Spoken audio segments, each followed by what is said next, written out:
کوردستان لەژێر قڕکردنی ژینگەیی داگیرکەراندا. ڕۆژی 5 حوزەیرانی هەموو ساڵێک بە ڕۆژی جیهانی ژینگە ناسراوە. سەرباری گۆڕانکاریە مەترسیدارەکانی کەشوهەوا لە کوردستان جینۆسایدی ژینگەیی ئیکۆساید ئەنجام دەدرێت و خاکەکەی بەتاڵان دەبرێت. ئەم ڕۆژە بۆ یەکەمین جار لە کۆنفرانسێکدا بە ناوی مرۆڤ و ژینگە لە 5 تا 15 حوزەیرانی 1973 بەردەوام بوو. گفتوگۆی لەسەر کرا و لەسەر ناوی بابەتێکی تایبەت تەنیا یەک زەوی ڕۆژی ژینگە دیاری کرا. لەم ڕۆژەدا بەشداربووان لە سەرانسەری جیهانەوە تاوتوێی پرسە سەرەکیەکانی ژینگە دەکەن، وەک ڕێخستنی سیستەمێکی ئیکۆلۆژی بۆ ژیان، دابینکردنی خۆراک و پاکردنەوەی ئاو و چارەسەری قەتیزبوونی گازی دۆمۆکسیدی کاربۆن. بڕیارە ئەم ساڵ و وڵاتی سوید میوانداری دیداری ڕۆژی جیهانی ژینگە بکات و بە دروشمی ژیانێکی تەبا لەگەڵ سروشت کار بۆ پاراستنی زەوی بکرێت. ژینگەی کوردستان لە ئێستادا بەدەر لە کاریگەریەکانی گۆڕانی کەشوهەوای جیهان و هۆکارە گشتیەکان، ژینگەی کوردستان نزیکەی نیو سەدەیە لەلایەن داگیرکەرانەوە لەژێر هەڕەشەی بۆردومان و کیمیا بارانکردن و سووتاندنی دارستان و باخەکان و بڕینەوە و بەتاڵانبردنی درەختەکانیدایە. بەپێی ئامارێکی هەپەکە لە 14 نیسان تا 14 ئایاری ئەم ساڵ دەوڵەتی تورک 164 جار چەکی کیمیایی لە بادینان بەکارهێناوە. ساڵی ڕابردووش بە هەمان شێوە چەکی کیمیایی بەکارهێنا و تەنها لە 6 مانگی سەرەتای ساڵی 2021دا 323 جار چەکی کیمیایی لە باشووری کوردستان بەکارهێناوە. لە ڕۆژاوای کوردستان بەپێی ئاماری ڕێکخراوی مافی مرۆڤ لە عەفرین لە دوای 2010ەوە سوپای داگیرکەری تورک و چاتەکانی 333,900 داری زەیتونیان دزیوە، بەدەرلەوەی زیاتر لە 12,000 داری زەیتون و داری جۆرە و جۆری دیکە سووتێنراوە.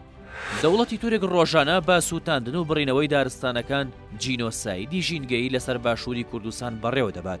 زەویە کشتوکاڵەکان بەهۆی بۆردومانەکانەوە دەسووتێن و دار و درەختەکانیش دەبڕنەوە. لە نێوان ساڵانی 2010 بۆ 2019 بەپێی لێدوانی سەرۆکی دەستەی ژینگە نزیکەی 100 ملیۆن دۆنم دارستان بەهۆی هێرش و تۆبارانی دەوڵەتی تورک و ئێرانەوە سوتاون. سەرباری هەموو ئەو پێشێلکاریانەی بەرامبەر ژینگەی کوردستان دەکرێت. بێپلانی حکوومەتی هەرێمی کوردستان زۆربوونی ژمارەی ئۆتۆمبیل و کارگەکان و هەڵکەوتەی جوگرافی و مەترسیەکان بۆ ژینگەی کوردستان چەند هێندەیە.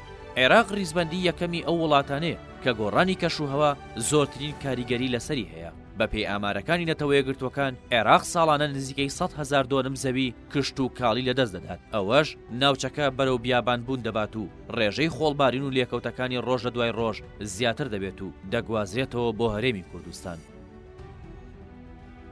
جەنگی ئاو لەلایەن تورکیا و ئێران بەرامبەر هەرێمی کوردستان. لە ئێستادا سەرچاوە ئاویەکانی هەرێمی کوردستان و عێراق ڕوبەڕووی مەترسی گەورە بوونەتەوە. هەریەک لە تورکیا و ئێران ساڵانێکە خەریکی پڕۆژەی زەبەلاحن بۆ گلدانەوەی ئاو و گۆڕینی ڕێڕەوی ئەو سەرچاوە ئاویانەی ڕوو لە باشووری کوردستان و خواروی عێراق دەکەن. بە پێچەوانەوە هەریەک لە حکوومەتی عێراق و حکوومەتی هەرێمی کوردستان هەوڵێکی ئەو تۆیان نەبوو بۆ چارەسەرکردنی ئەم گرفتە.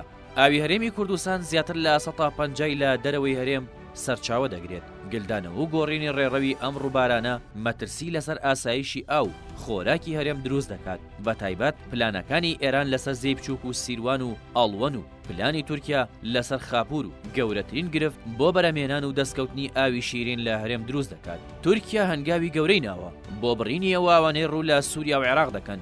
دیارترین ئەو هەنگاوەش پرۆژەی گاپ و بەنداوی ئەلیسۆیە. پێویستە چی بکرێت بۆ ژینگەی کوردستان؟ پسپۆڕانی ژینگە و کەشوهەوا بەردەوام ڕێنمایی دەدەن کە پێویستە ڕێژەی سەوزایی لە ناوچەکانی هەرێم بەرز بکرێتەوە و گرنگی بەو ڕووەک و درەختانە بدرێت کە لە ژینگەی هەرێمدا توانای مانەوەیان هەیە. پاراستنی ئەو ئاژەڵانەی ڕۆڵیان هەیە لە پاکردنەوەی ژینگە و سروشتە کێویەکان. گرنگیدان بە دروستکردنی ناوچەی ئاگربڕ لە وەرزە گەرم و وشکەکاندا. پاراستنی کوردستان لە هێرش و داگیرکاریەکان و بەکارهێنانی چەکی کیمیایی و گازی ژەهراوی.